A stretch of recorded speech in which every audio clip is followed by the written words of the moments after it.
I think we're on. All right. Good evening. Welcome.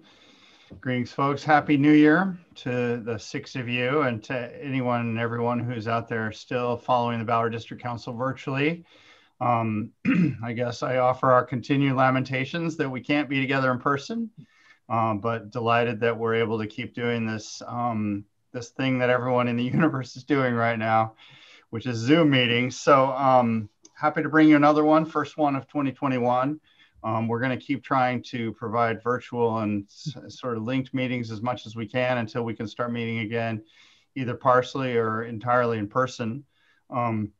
We've been having some pretty intensive and pretty long meetings over the last quarter of 2020, talking about policing issues and homelessness issues and housing affordability issues.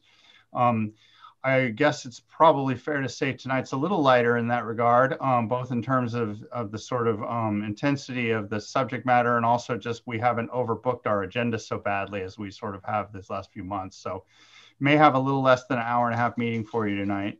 But we want to keep up with trying to continue to bring to the Ballard and broader community a good look at what's happening in terms of large-scale development proposals going on. So you'll recall that in July, I believe it was, of last year, we brought you a presentation of, I believe, 5 or 6 different large developments that are happening on Market Street. And by happening, I guess I mean are in various stages, sort of design and permit approval process.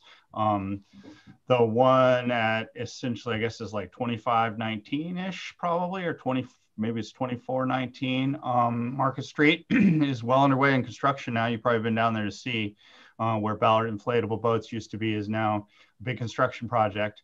And undoubtedly others are going to keep following. When we started really investigating what the city planning office knew about developments just along Market Street last year, we found that there were really no fewer than a couple of dozen projects proposing to build as many as about 15 or 1,600 new units of residential housing right on Market Street alone. And you get back off of Market and you're looking at that many more again kind of happening in Ballard. So the stunning and amazing and rampant urban growth is still continuing in our neighborhood, and we're going to keep trying to give people an opportunity to look and see what that is, see where that's happening, and hear a little bit about the outreach from folks who are working on some of these projects. Tonight, we're happy to be joined by a couple of architects from Mithun Architecture and Johan Strand from Jorden Selig Real Estate, for whom they are working on a couple of projects right on Market. So without a lot of further ado, I'm just going to introduce Bill LaPatra from Mithun to tell us about a couple of projects that are underway. Great. Thank you very much, Brent. I'm Bill LaPatra, partner in charge for the Mithun Architects. My colleague, Martha Cox, who's been working day and night with me on these projects, and our owner, Johan Strand, as you mentioned, from JSRA.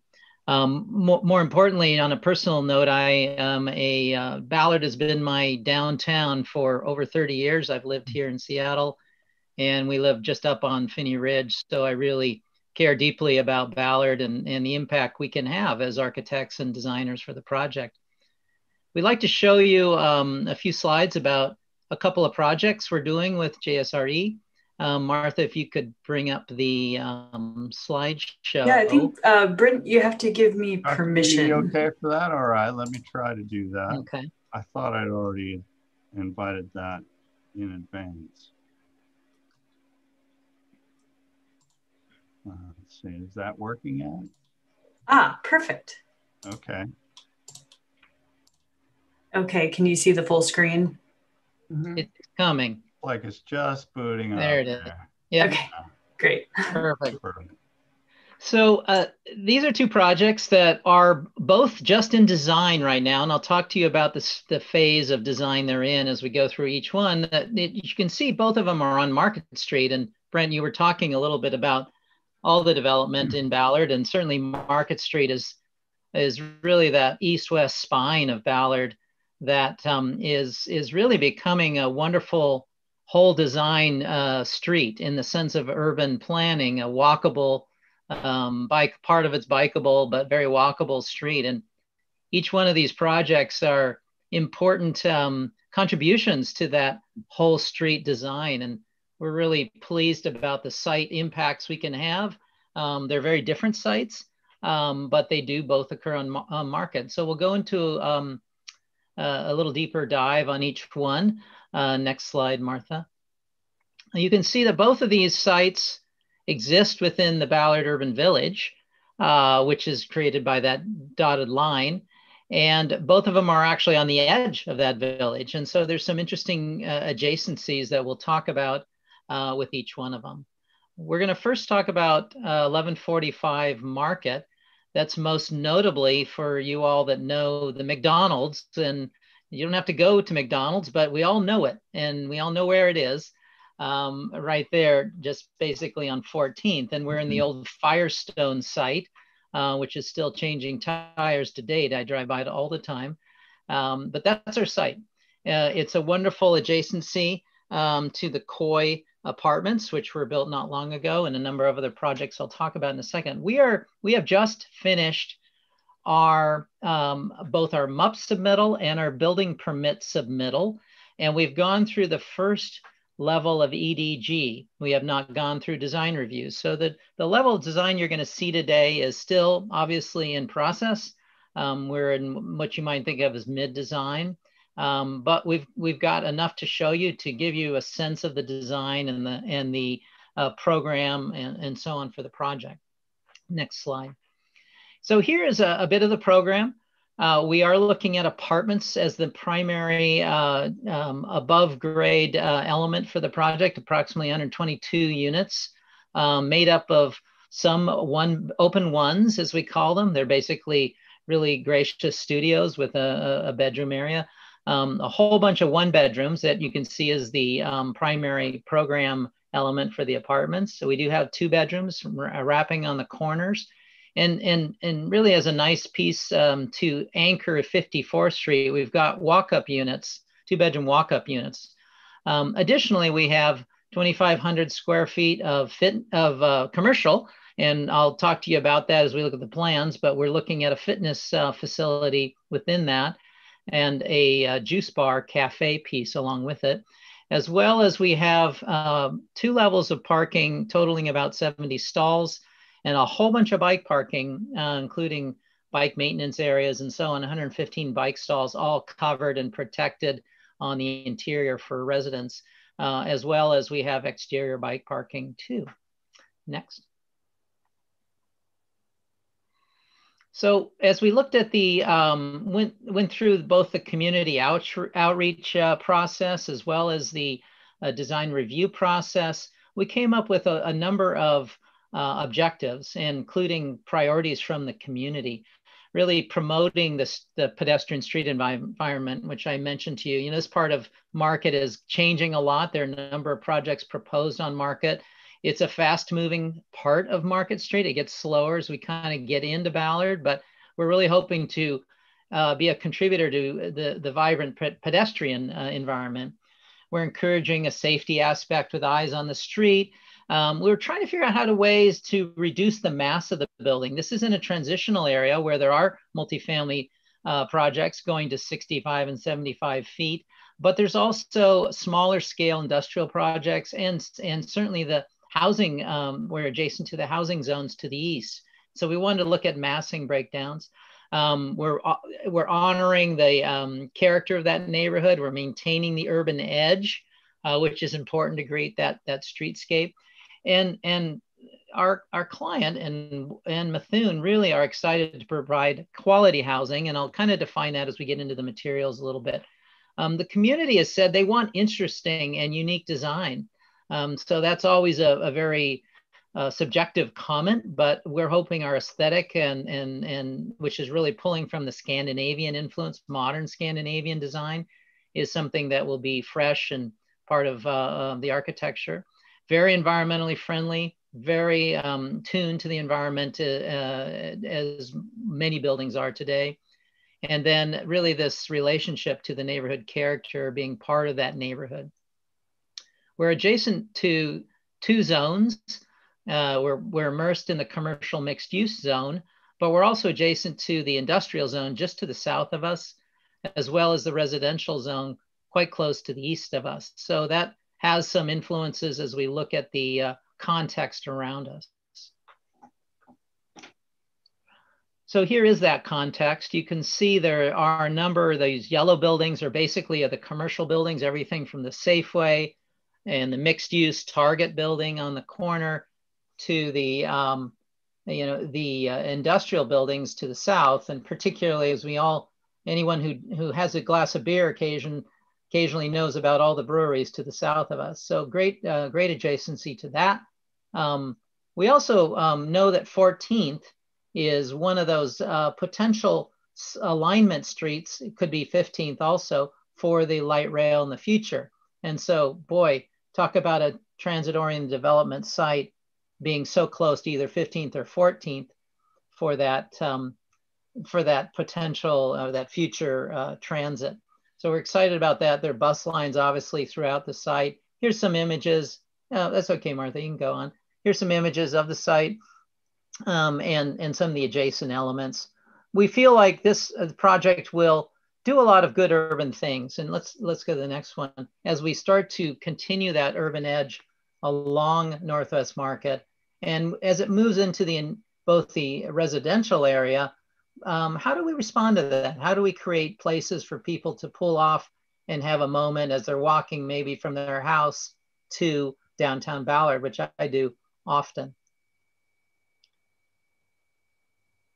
This is a bit more of an esoteric slide about our concept, but we wanted to talk about how do you establish an architectural concept for a building? And we look for metaphors and elements of inspiration.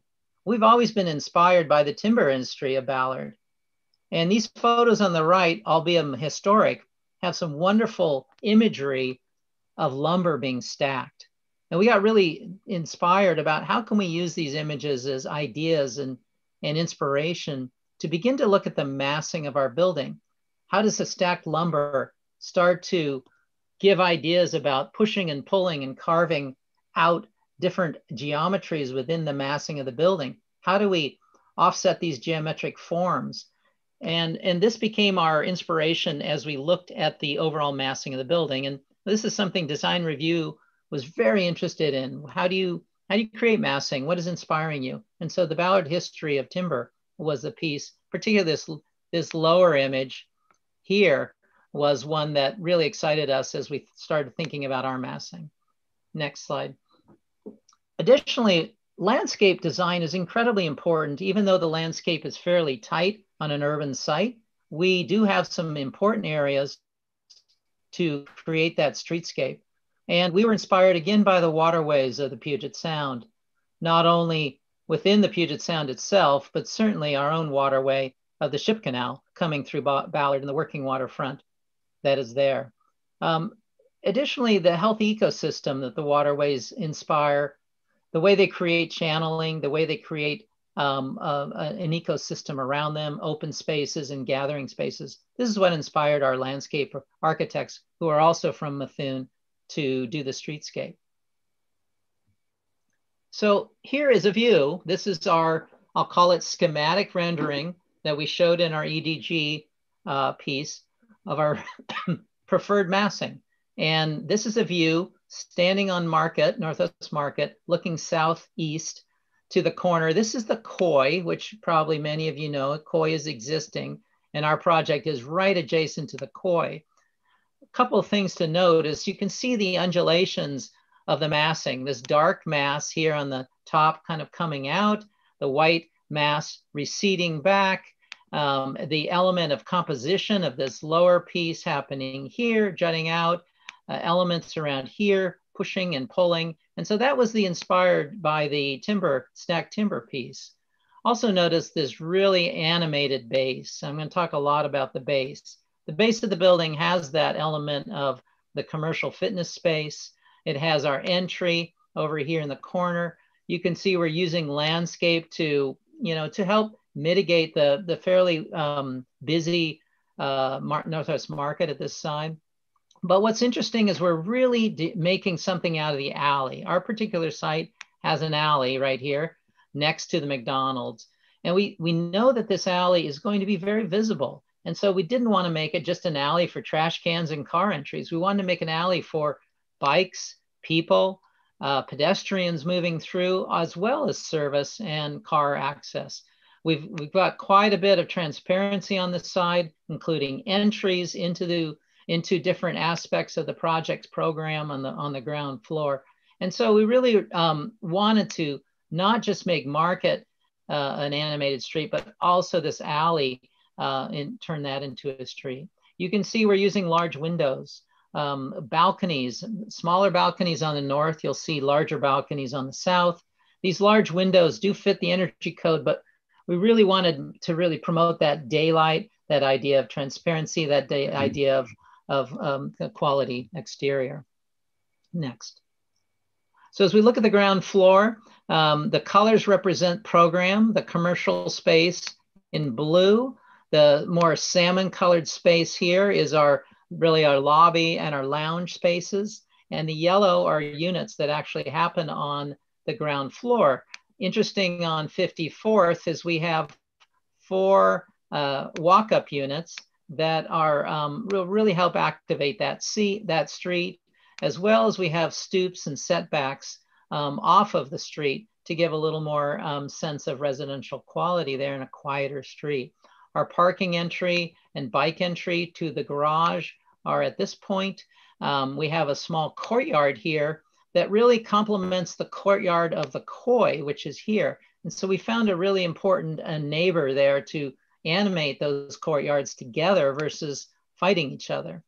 Importantly is we've set the building back on Northwest Market. You can see quite a generous storefront streetscape on Northwest Market.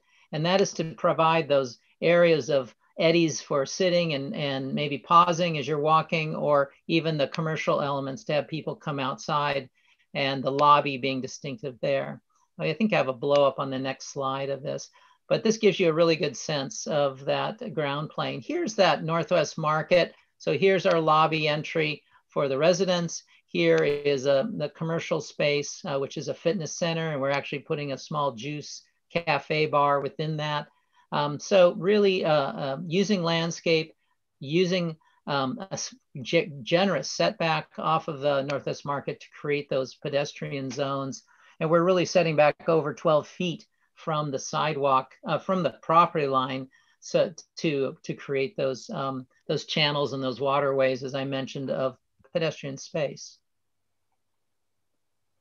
On the upper floors, we're going to 75 feet of a series of apartments. You can see the apartments really do ring the project all the way around, really animating each corner and so on. I mentioned this open space that looks really nicely down into the koi courtyard for those courtyard folks. So using the geometry of the building to work with the geometry of the site. Here's a second rendering. This is on 54th Street, looking northeast from the corner. So we have McDonald's over here on the left. This gives you a really good sense of again, the pushing and pulling of massing, breaking that scale down, giving a more residential quality to some of those elements. We have much larger balconies on the south side because we know that the sun will come out eventually and give us some, it did come out today, and give us some animation on that south side, great views towards the south. We have those walk-up units I mentioned on 54th, a lot of large glass. We have stoops that raise them off the sidewalk a couple feet, and using landscape to help give both some privacy and some greenscape along 54th. You can see our alley cutting through here with parking entry and the animation of transparency over to the Northwest Market and the fitness center. As we looked at materials, it was very important to JSRE to use quality materials, different materials than maybe you see on a lot of the Ballard multifamily projects. We're using something called Equitone as our primary siding material. Equitone is a cement. It's not a cement fiber. It's really a cement product that is made into a panel. So much more quality to it, durability, It doesn't need to be painted. It really is a wonderful material, and we're going to create a certain pattern of panel sizes that gives a lot of more texture and a lot more, I think, sophistication to the exterior. We're using 2 tones. You can see the lighter tone and the darker tone. But additionally, for accent, we're introducing a wood product called Prodema. And the Prodema we'll use on the soffits. We'll use it on the bottoms of the balconies. You can see the warm tone as we line these undulating masses out in the balconies. And we think that Prodema will bring this added sense of craft to the project, this added sense of warmth to the project, and really give a little bit more flair to the project as a whole. We're excited about a brick base. Where you can see this down here at the base. This entire base will be using brick. We know brick is such a strong historic material of Ballard, and we like the masonry quality of that. And so we're still honing in on the palette of the project, but this gives you an early sense of how the palette's starting to look for the project. So that is the end of the design piece. I just want to touch on some of the schedule pieces of it. As I mentioned, we've submitted for our MUP and our building permit. Our building permit went in this week. In fact, it went in 2 days ago. So that was a big hurdle for our team. But we're hoping to get our MUP issue by the end of 2021.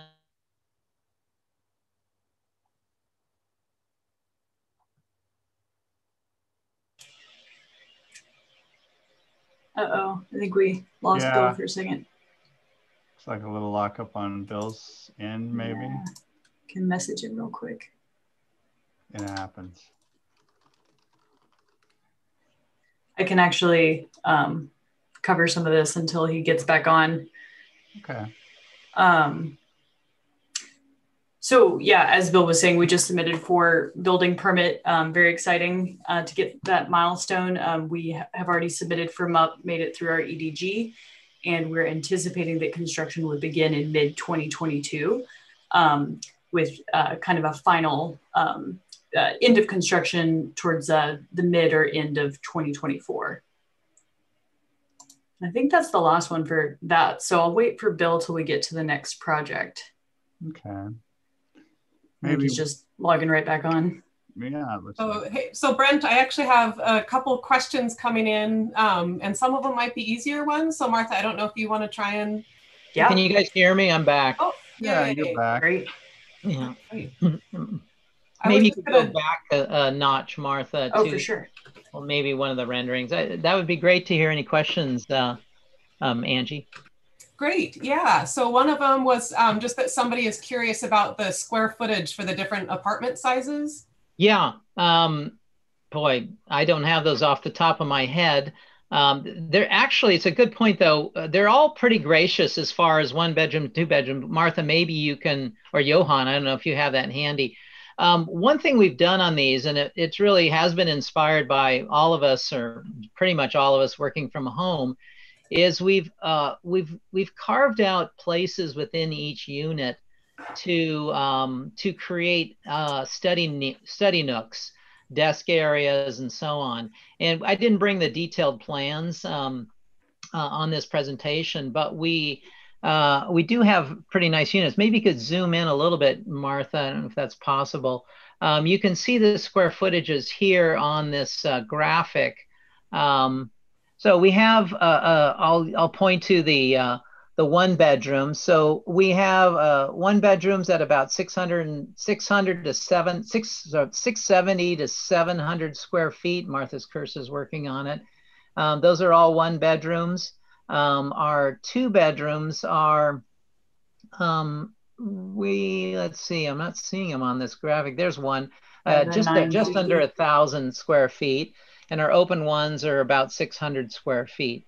So hopefully that gives you a sense of what you're after on those. That's great.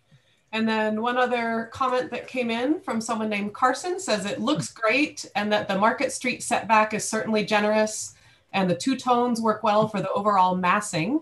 And then his question is, for the McDonald's alley, how are you attracting folks to use the alley? Yeah, that's a great question. I think the next slide, Martha, does it show the paving pattern? I'm not Just sure. barely, not Okay, quite. let's go back one. What we're doing is we're completely reconstructing that alley, and we're constructing it with concrete, of course, but what we're doing a paving pattern and a series of exposed aggregate within that paving pattern to animate that alley, much different than any alley you've seen in typical Seattle.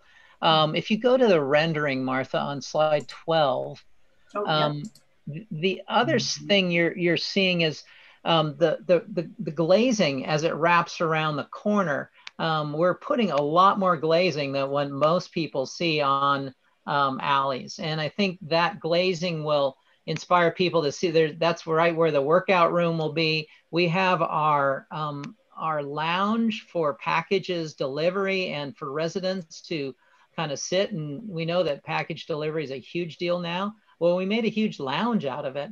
And so residents will either possibly will come in that door, but certainly the deliveries will come in that door. Our bike entry and our car entry are all there. So we're hoping that with the paving enhancements, with the glazing, with some landscaping on that alley, and the visibility of the alley, it's not, as you know, McDonald's is a single-story building set back off of the alley. There's so much visibility to it. A couple questions related to that, Bill, that I have.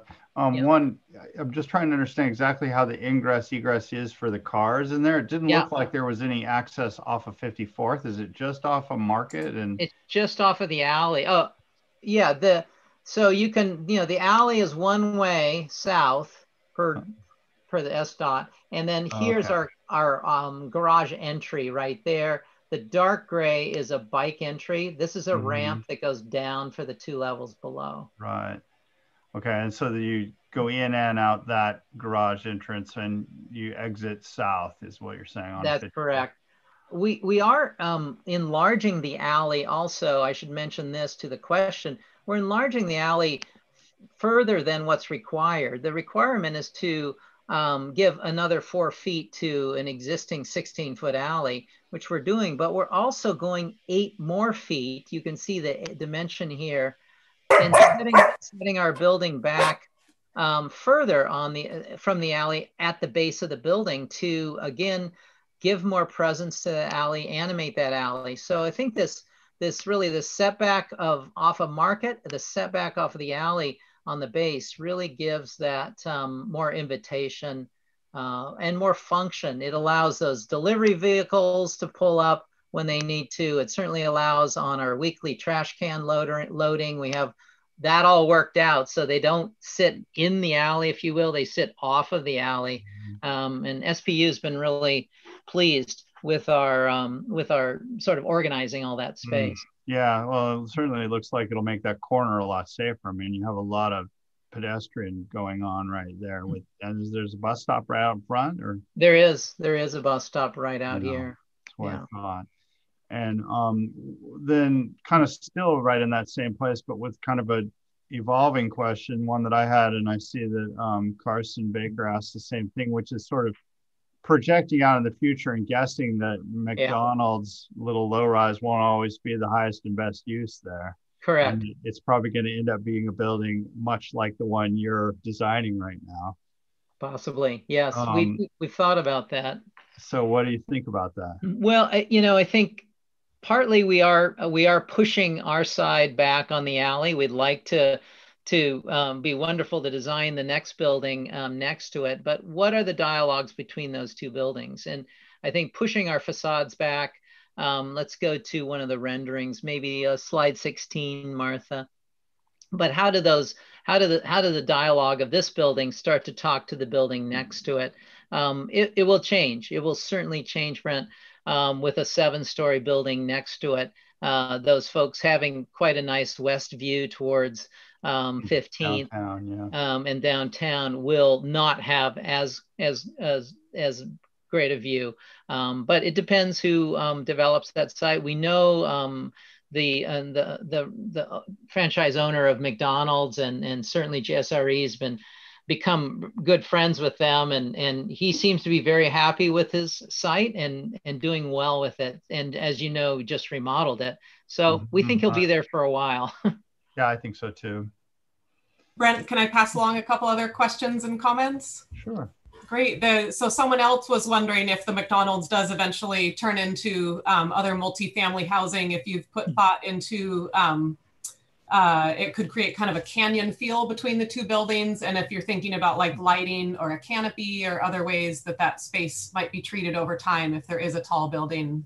Yeah, we're huge fans of good lighting, and because we're putting a lot of energy into the alley, one of my favorite things is to use catenary lights. And if you know what those are sort of the suspended lights over alleys. We're doing that in Pioneer Square more. You see that in some alleys that start to give a real pedestrian residential feel. I would promote that between the two projects. We've got to obviously adhere to truck clearances and so on, but we'd love to use lighting to help animate the alley. I think certainly our setback at the base is going to do that pretty well, but it will change quite a bit, no question, once a new building comes next door, depending on if it is multifamily. Yeah, and then one other comment that came in was glad to see the setbacks. So much of new construction seems to max the footprint, contributing to wind tunnels, shading, and in the summer contributes to the heat sink effect. And yep. I think I can definitely echo and applaud that comment, because that's really been true on some of the other streets and big developments that have happened in Ballard. So yeah, there were some things that reminded me when you were talking about on the Market Street side of the treatment of the open space in front of Swedish Hospital, Swedish Medical Center along Market Street. There's kind of, you know, like a grassy knoll and different nice landscaping there. So it reminded me a little of that. Yeah, we've kind of faded out the trees a little bit there, but there's some wonderful mature trees along Northwest Ballard, and we faded them out. So the design review folks always want us to show them the architecture, but you know how strong those trees are, and they will be part of that character of the north side. Mm-hmm. So all the street front trees are protect trees right now? There are protect. There is one that we have to take out per SDOT's requirements, and it's because the alley is being widened. There's one right where Martha's cursor is that we do have to remove. So while we're right out front here too, the one last question I had is just sort of related to transportation and transit. I think because you've got as many parking spots as you have, and because you're so close to what some decade in the future is going to be a light rail station, you probably aren't going to have a big parking problem, fingers crossed and right. wood touched.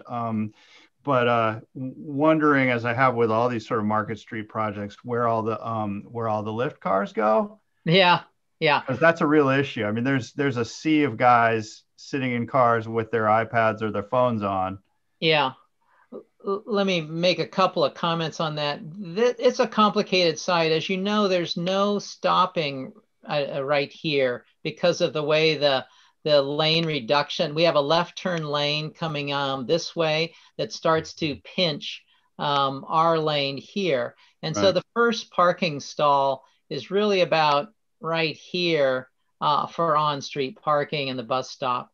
So it's going to be a little bit more challenging for lifts to be on Northwest Market. We think they're going to use, at least for our site, people will get in and out of Ubers coming through the alley, as we think as a potential spot. 54th is much quieter, and we think 54th, which has parking on both sides of the street. We haven't talked extensively about, do we put some 3-minute zones there for residents? We do have a residential entry right here if somebody's coming off of the alley to get in the building. And so that, if you're catching a lift off of 54th, we may see people coming out through the alley to catch their lift there.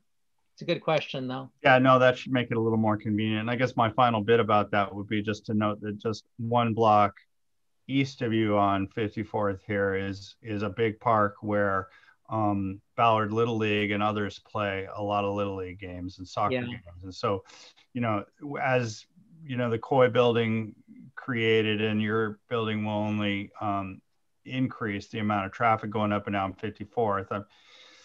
I just think it's going to be incumbent on folks, and some of that will be, I guess, managers and operators of these projects, to try and pursue traffic calming and other kinds of things that keep 54 safe, because it's not always a very safe place to be having kids walking and riding bikes over to play Little League, True.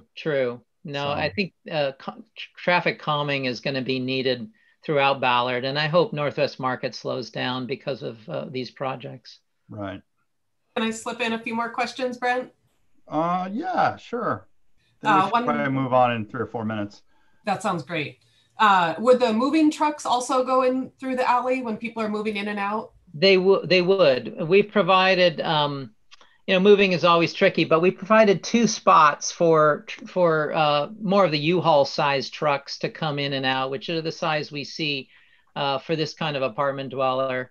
1 bedrooms and so on. So we have, again, those animated wider alley for allowing those trucks to pull off and still allow alley movement for others.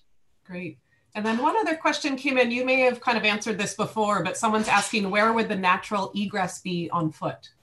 Yeah, I'll just kind of use my highlighter. Here's our entry for the lobby. Here is an entry for our package lounge room. Here's an entry for other residents who might be in these walk-up units or be coming from the south part of the project. So those are our 3 residential ways to get in and out. This one being the primary lobby entrance. And then we have a commercial entry here. And right now we're looking at 1 tenant within this space, but there's another entry there. Great. And then one last one would be property crime is a fairly significant consideration in Ballard. And just wondering, in terms of protecting the vehicle parking area, bike parking area, and things like that, if you have any special design considerations that you're... We have a gate right here on the property line, as well as a roll down grill at the property at the auto entrance. And so those 2 pieces obviously have to be watched and cameraed so people don't sort of come in there. We have our durable base using brick, and we have a lot of transparency at the base. So combination of things, but it's a very good point. I think lighting is super important, to have enough lighting on the ground plane to keep, so you don't have these dark pockets. Great. I think we can... One last final question that John wanted to get in, we'll ask, which is sort of, what about the access between the Koi apartment and your building? I mean, obviously it's pretty small spaces. It sort of create its own square where you can't really get in between the buildings there? Yeah, there's a little bit of grade change between here and here. So it's really what I call visual access, not physical access. So we wanted to have they have their courtyard here, but those properties, for good security reasons, have separate fences, if you will. But we're hoping that, I can't remember if that's a transparent fence, but we have more of a visual connection, not a physical connection with the Koi's courtyard. Yeah, good opportunity to be neighbors there. Yep. Looks like a really great project. Thank you. Sure. We can slip to the next one if your guys are good with that.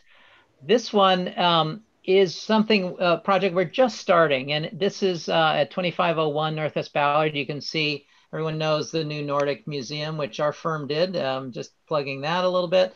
We were the architects of that project, so we know this site very well. We have just started the design process, and really just in the last couple of weeks as JSRE just secured the site. We'll give you a sense of some of the objectives and what we're planning for the site. But just personally, I am so thrilled about this site. And I know there's, there can be issues with the working waterfront and the adjacency of the urban Ballard. And yet I find that to be what Ballard is so attractive about, that it's got this diversity of waterfront industrial, working waterfront, and urban living and urban shopping. And so that beauty of that, along with the culture elements, is just super exciting on this site.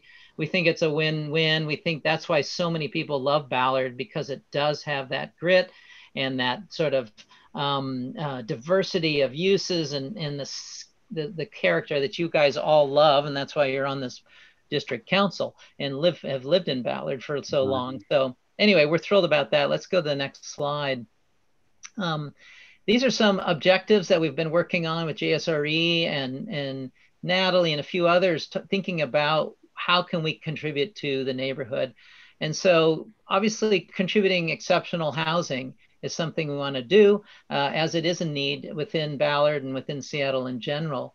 We're part of this Ballard Urban Village. And so how can we complement this urban village by not only connecting to Ballard's historic district, but also bring an extension of Market, being an extension of the walkable, bikeable street. I've listened to Dan Strauss talk a lot about being a whole Ballard, a Ballard that can offer all sorts of elements that makes it that you don't have to go anyplace else. And we want to have this building to be part of that. We want to honor, though, the history and the character of that neighborhood and all the diversity that's within it. Promoting that pedestrian feel both on all sides of the building. We know there's 54th, we'll talk about that as a street that's going to change and improve. We want to utilize strong materials like we did on 1145 and really honor the Scandinavian influence that we've learned so much about doing the Nordic Museum, but also studying Ballard and studying Scandinavia, frankly, and understanding modern Scandinavian design. That's such a historic element to Ballard. We want to make this very environmentally friendly and also have a little bit of, sizzle to the project. This is Ballard has a unique character, and we want this project to contribute to that character. Great. Our site is an interesting site. It's split between two zones. You can see the NC, and this is a zoning map for those who haven't seen that. NC means neighborhood commercial to the right. That's a 75-foot height limit. And you've seen the Ballard Yards, which is going in the site next to us. We have the industrial commercial 65-foot on the site. And so our site is split right now between the IC 65 and the NC 75. We will be going forward with a zoning variance that brings the NC around our site and makes it part of that NC 75. So that will be part of our development goals. That's how we will build this building, and that's going to be part of our process to go forward within both design review and the entitlement phase will be a zoning variance. Next.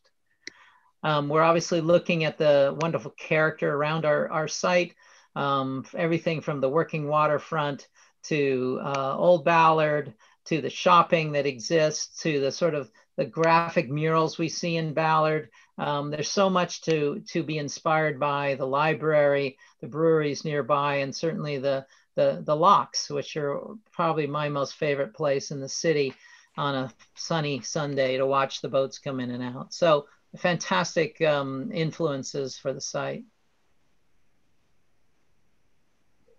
Here is the site. I'm going to circle it, and you can see this drone photo was taken a little while ago with the Ballard Commons, which is just to the east of us, under construction. It's an important neighbor. We're looking at their drawings and their design, so we really are a good neighbor to each other, and we start to work together.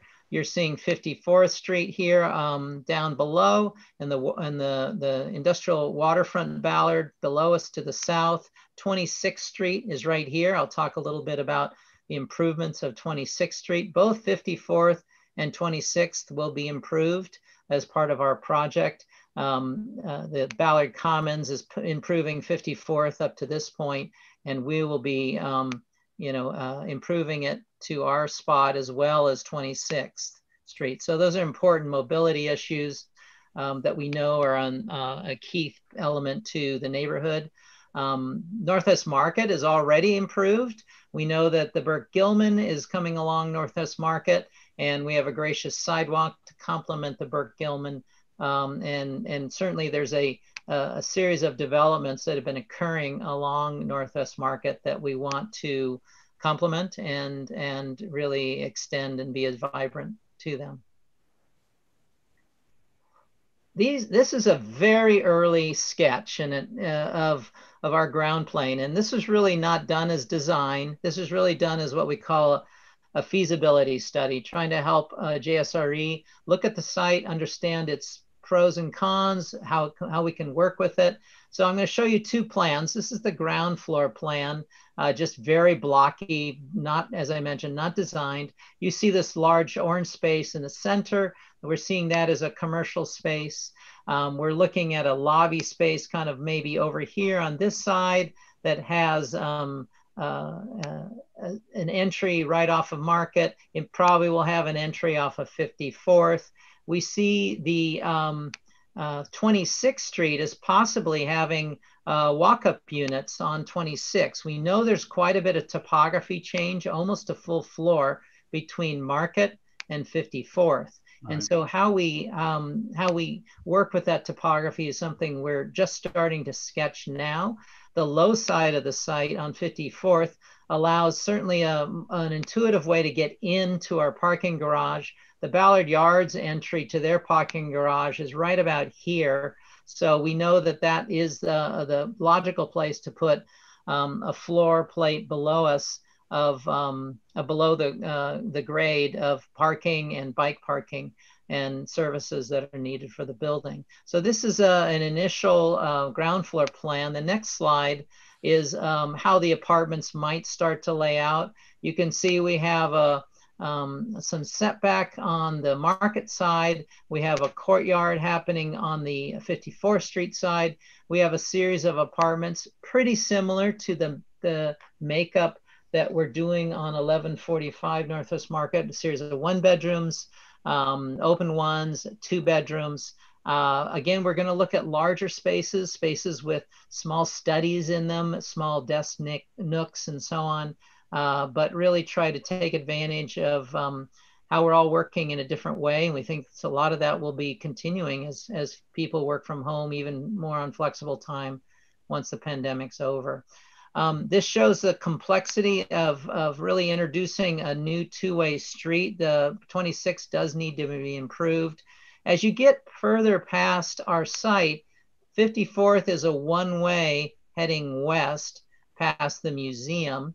But in front of our site, it will be two-way as it comes across and connects with the Ballard Yards and heads over to 24th.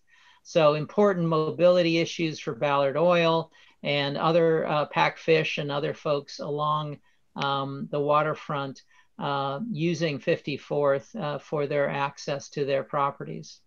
Yeah, you probably know that Warren Ockervik is a longtime Ballard District Council supporter, participant, friend of ours. We do, and we'll be presenting to the Industrial Council, North Seattle Industrial Council, our project goals our project development once we get a little further. But Johan and Jorden have been talking to a lot of the neighbors and meeting with them already, starting to talk about their priorities, and we know their livelihoods are dependent on good mobility to their sites.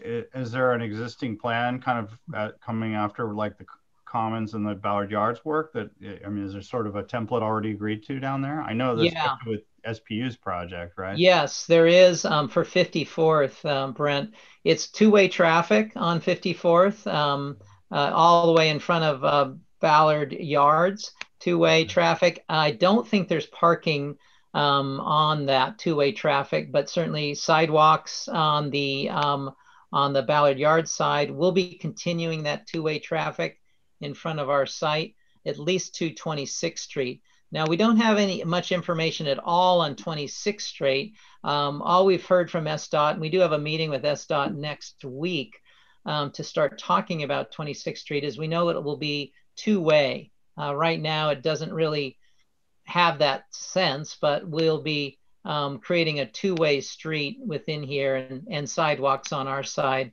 As you know, this piece of the site is owned by the Nordic Museum, and it's currently not developed in a new sense, but that will be a future probably development site, depending what the Nordic wants to do. Right. That's good. Certainly activating more of that 54th Street between the two new apartment buildings should help with the periodic depraved nature of some of the lifestyle down and behind there. Yeah, and just the safety of the street itself. There's a lot of potholes and so on happening in it. Right. Okay, we got a few other slides we can keep going to. This is an interesting slide, and wanted to talk a little bit about the context of this project and what JSRE is doing to really, I think, help the Ballard community and certainly help pack fish.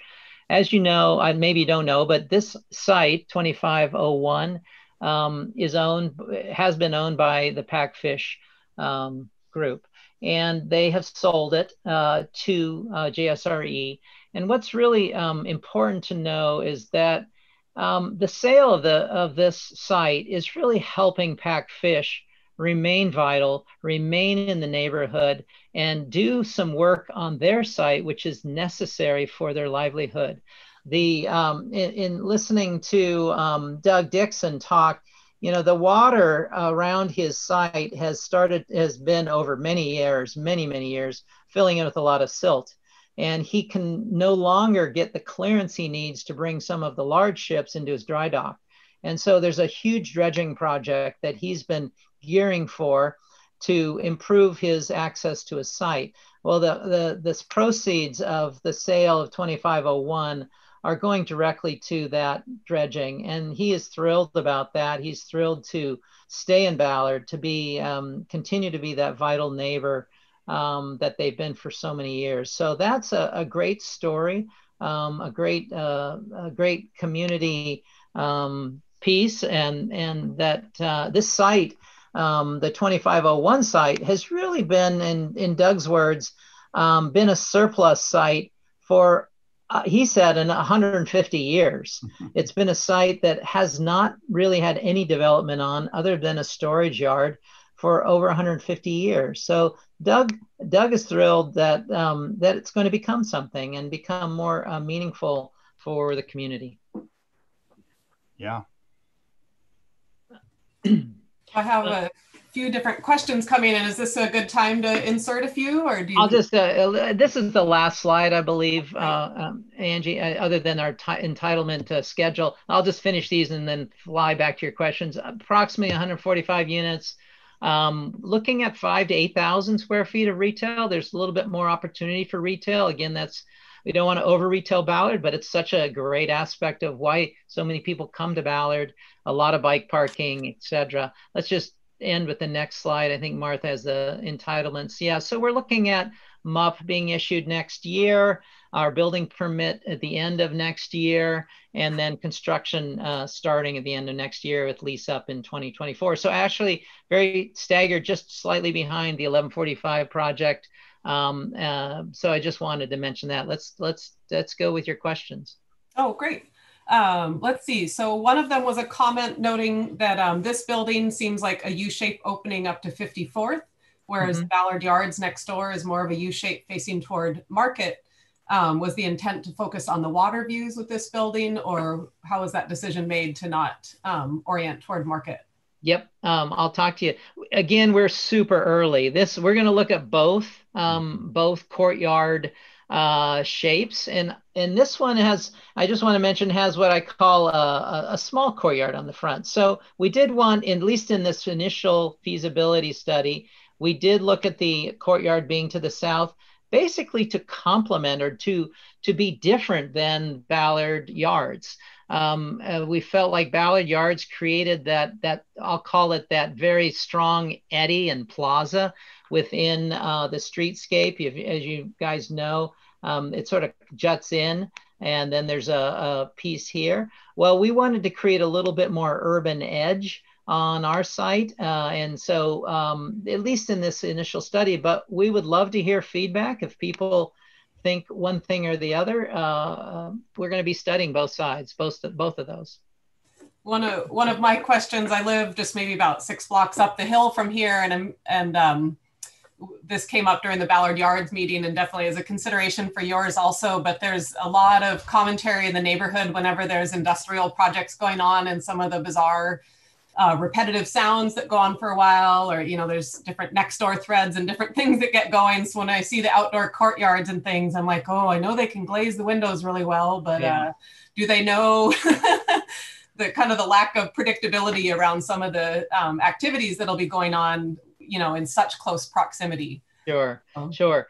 You know, I think any resident who moves here is going to want that mix of diversity of sounds and action that the waterfront brings. I personally love that. I'm an early morning guy. I love going down and hearing and watching. You know, I know Brett Snow making his aluminum boats right next to this site. I love that side of it. So I think that's going to draw a person that is open to that. They have to realize that their neighbor is a working waterfront, and there are going to be sounds. There are going to be you know, urban sounds that are different than being near a park or a quiet neighborhood street. So I think it's just people have to come to live here who are part of that. The courtyard on the south certainly helps with those that do want water views, that do want sun. The south courtyards are much more successful just from a sitting out on a nice day than a north courtyard in our climate. So I think there's pros and cons, but I feel like the residents who move here will want that energy of what Ballard's working waterfront's about. That's great. And then one other comment that came in, I think this kind of relates back to some of the missing link history, which is a strong charged topic, but apparently at one point, SDOT, the Department of Transportation, was not considering 54th Street to be a proper street. And I think that came up as part of the missing link discussion. So I just wasn't sure if you had any context or points to make out. We're a little early for me to be super knowledgeable on it. As far as I can tell, 54th is going to be a street, at least in front of Ballard Yards and 2501. It will function as a street. It will be improved. It has been improved in front of the museum. It is one way down there. But I think it's an important edge to the project. I think our owners will feel it's a necessary improvement to make it feel safe, to make it feel part of the grid, if you will, part of the vehicular and bike access element of the city. So more to come, though. More to come as we meet with SDOT next week and start to develop our EDG pieces. You have to remember, we've literally worked on this project about a week to get to this point. So we're so early. Wow. So it was just recently sold and determined for this use. Okay. Yes, yes. Wow. One last thing, can you just do one more quick recap of some of the different uses, like for service vehicles and just how the kind of ins and outs of... Let's go back one slide, Martha, if you could. So this is, again, pre-design, preliminary feasibility, but cars would be on 54th. They would be on the low side. They would come in somewhere on this side. We have a ramp there, and as you know, it's already a tuck under parking, but we're looking at about 1.5 levels, maybe 1 to 1.5 levels of parking below grade. We would also have a bike room and bike access probably down there. We know the Burt Gilman is up here, but I think those who live in the building might come down 24th or come down 26th and come in the building. We see service vehicles, trash, etc., coming down on the south side of the street. The Northwest Market will really be pedestrian oriented all the way along. We don't see any vehicular route there. We know that the bike lane will be there. There will be a pull-off area for rideshare vehicles, 3-minute parking, and so on. I know that Ballard Yards will have a similar pull-off zone there, along with planting strips. So we do have to kind of work through that because a lot of folks will be coming from the lobby onto to catch rides and so on. So we again, a little early for me to know too much, but that's that. And then 26th Street, as I mentioned, will be two-way, is what we're hearing from SDOT, and have sidewalks on our side of the site. I'm not sure how this will be improved until that's developed. Has SDOT said anything to you about how they might try to make adjustments to traffic management at 24th? I haven't had the discussion, so nothing to me. Johan, I'm not sure if you've heard anything about that. No, nothing yet. Yeah, I haven't either, but I kind of pursued the same line a little bit with Ballard Yards 6 months ago when we talked about how things were going to change out in front of the market. I mean, there's already kind of a growing issue with backing up traffic down Market to the west. Mm-hmm. And basically by making part of it a big part of a loading zone in front of this building and a Packfish here and the yards is going to result in just more kind of ingress egress traffic and slow down there, and then people making right turns are going to really get held up behind what is now a hell of a lot more residents coming and going by foot from downtown Ballard to this part of Ballard. Interesting. So, I think if SDOT doesn't start thinking about it, basically people waiting to make a right are going to back people up all the way to the locks, and it's just going to be kind of a cluster there. Yeah, well, it's worth noting that there's basically no bus service to the whole Golden Gardens Shilshul area, and so there's kind of a certain amount of summer vehicle traffic that's just going to continue to be big waves of that for I'm not sure how many years to come.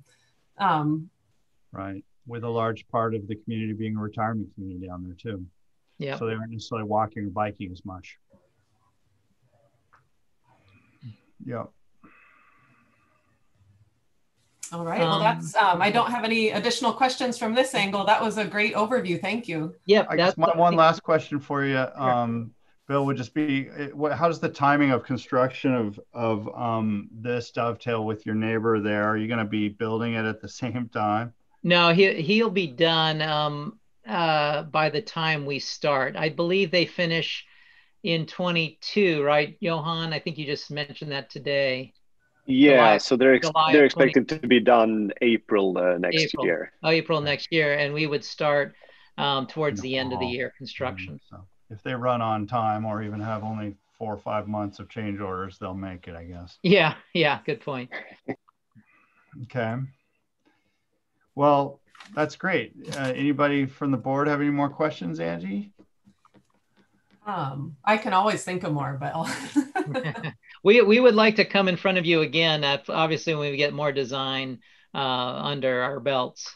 This is wonderful to have such an early look at it and a sense of what'll be happening there. So thank you so much. Yeah. Sure. Yeah, we'd delight to have you back. And, please do keep us apprised on kind of the public comment opportunities and presentations to like Design Review Board. Yep, we're starting our public outreach, which will be a formal website and so on that we'll give you guys the link so if people have comments about the project. Super. All right, well, very much appreciate your time and energy on showing us these projects. Ballard continues to grow. Yeah. And it comes with growing pains, but the one building you've designed clearly is thinking about ways we can try to minimize those and make it as livable as possible. So we certainly appreciate that. Exactly. As co-residents with you. We're glad to talk about it. Thank you for having us. You betcha. So we're going to get done a little early tonight, which is nice for everyone on and off TV for sure. We're still putting together an agenda for February. Our meeting in February is, somebody know the day? I believe it's February 10th. February the 10th. Second Wednesday in February. We're hoping to be joined by some of our state legislators on that day, but we're still putting together our agenda. So we'll get word out to you, all 500 or so of you on our mailing list. If you're not on our mailing list, please feel free to send us an email, info@ballarddistrict.org. or go to ballarddistrict.org on the website, or you can Google it, Facebook, all kinds of ways to find us. we'd love to stay in touch with as many folks from Ballard as possible. Always looking for additional volunteer help to kind of organize these meetings and get word out to and from folks like these developers and architects, folks like planners at the city, all kinds of folks. So with that, I guess I'll just, as I have been now for about 9 or 10 months, thank everyone on TV with me here, and encourage everyone on and off TV with us here to continue to just be careful. It's obviously really crazy times. So wash your hands, wear your mask, don't touch your face, all those things we've been saying for a year. The end is in sight this year, but it's not in sight for a little while this year. Okay, so with that, I'll just say thanks. We'll see you on mid-February. Please be in touch with any questions, comments, or thoughts for us. And good night. Thank you. Good night. Thanks. Good night.